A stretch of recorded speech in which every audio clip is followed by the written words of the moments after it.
જો આ આપણી ચટણી પાકીને કમ્પ્લીટ થઈ ગઈ. એમાં આપણે સૂકેલા ધાણા નાખી દઈએ. જો આ સૂકેલા ધાણા નાખી અને આ બની ગઈ આપણી ચટણી. આમાં તમે બધી વસ્તુ ભૂલી જશો. દાળ, શાક, સંભારા. આ આઈટમ તમે એકવાર બનાવીને ખાશો ને તો તમે પણ આમ ખુશ થઈ જશો. એવી બને છે આ આઈટમ. તો આ હતી અમારી રેસીપી. અને વિડીયો ગમ્યો હોય તો લાઈક, શેર અને સબસ્ક્રાઈબ જરૂર કરજો. ચાલો મિત્રો, જય દ્વારકાધીશ. કેમ છો બધા? મજામાં ને? જો આપણે આજ બનાવી છે ચટણી. તો ચટણી બનાવવા માટે જો આ મરચી લઈ લીધી છે, એક મરચું લઈ લીધું છે, આટલું લસણ લઈ લીધું છે અને 3 ટમેટાં લઈ લીધા છે. તો એને આપણે પહેલાં પાણીમાં ધોઈ આવીએ. ધોઈને આપણે રેસીપી આગળ ચાલુ કરીએ. ત્યાં સુધી વિડીયોમાં બન્યા રહેજો. ચટણી કેવી બને છે એ તમે જોજો. તો હવે ચટણી બનાવવા માટે આપણે પાણી ગરમ મૂકી દીધું હતું. હવે એમાં બધાએ આપણે શાકભાજી, લસણ આ બધું એડ કરી દીધું છે. હવે એને આપણે ગરમ પાણીમાં બાફવાના છે થોડીક વાર. એટલે જો અત્યારે આપણે પાણીમાં નાખી દીધા છે. હવે એને 10-15 મિનિટ આપણે એને બાફીશું.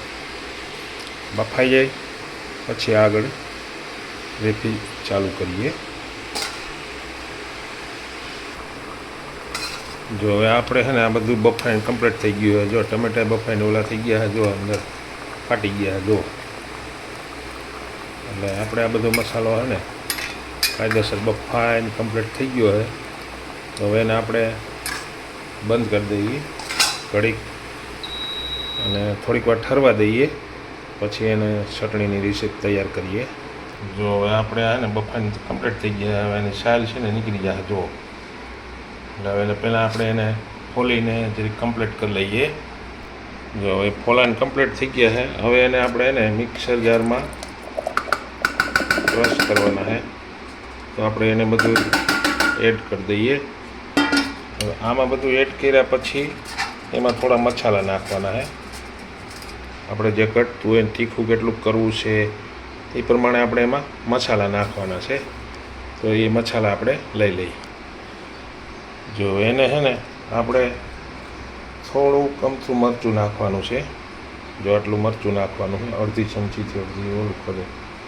પછી 1 ચમચી ધાણા જીરું નાખવાનું છે અને અડધી ચમચી કાલા નમક. એ એટલું બધું નાખી અને પછી આપણે મિક્સ જારમાં અને થોડા તમને એવું લાગે તો આ જે માંડવીના દાણા છે ને એડ કરવાના. એને કાંઈ નહીં કરવાનું, ખાલી એડ કરી દેવાના છે.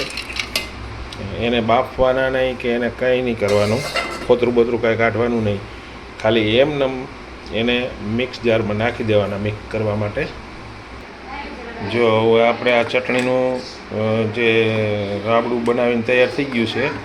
તો હવે આપણે એને છે ને વઘાર મારવાનો છે. તો વઘાર મારવા માટે આપણે એને છે ને તેલ મૂકી દઈએ અને પછી એનો વઘાર મારીએ. ત્યાં સુધીમાં આપણે ગેસ ચાલુ કરી દઈએ. જો આપણે તેલ મૂકી દીધું છે. તો તેલ આવે ને એટલે આપણે એમાં પહેલાં થોડીક રાઈ એડ કરવાની છે. પહેલાં જોઈ લઈ તેલ આવી ગયું કે નહીં. હજી આવ્યું નથી. જો આપણે તેલ આવી ગયું છે તો એમાં છે ને થોડું રાઈ જીરું આપણે એડ કરી દઈએ. જે રીતના મને ફૂટવા ત્યાં સુધી. અને પછી અડધી-પોણી ચમચી જેટલી હિંગ નાખી દેવાની.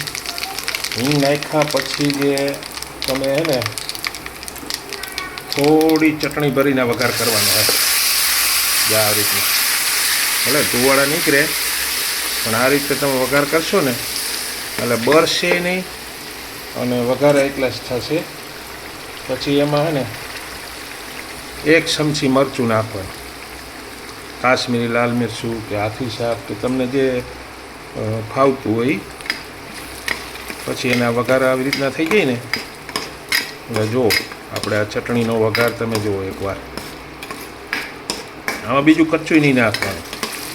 લીમડો નહીં નાખવાનો, કોઈ બીજી વસ્તુ નહીં નાખવાની. ખાલી છે ને આ તમારે 8 દી સ્ટોક કરી રાખો ને તો ખરાબ ન થાય એવી આ ચટણી બને છે.